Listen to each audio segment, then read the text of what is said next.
Yes.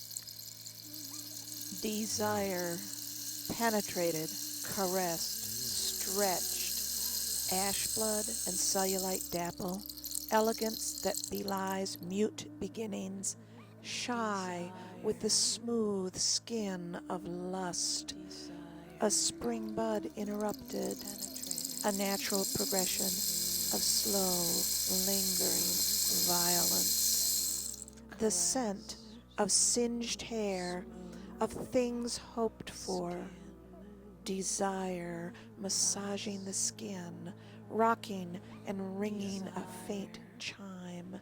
No. I look at it and breathe in deep, New. cool air, Amazing. far horizons and mythic dreams. It tells me things I can neither grasp nor understand, cradling an unending tale, a meandering lost voice, a muted echo.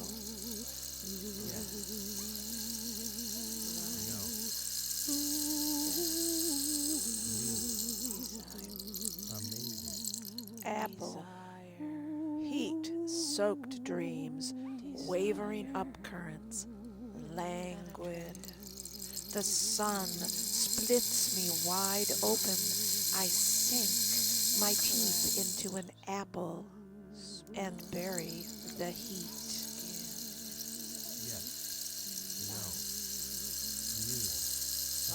Geometry, a spark of lust, flash of recognition, a crazy quilt of connection, urgently stitched, soon spent. The skewed geometry of desire.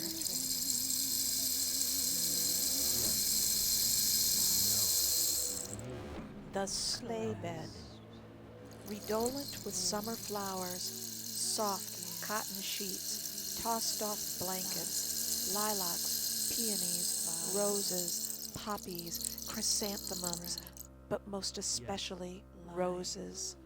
Searching for the perfect bloom, the perfect combination of color and scent, visceral pleasures. Small, flat, folded, with startling hard nipples, never soft, never swollen, empty bags on sunken chest, but lush hips, neither large nor small, soft, rounded, imprinted with my father's hand. There was something about their electric nakedness. Their bed, hard maple yet arched like an open flower, an invitation.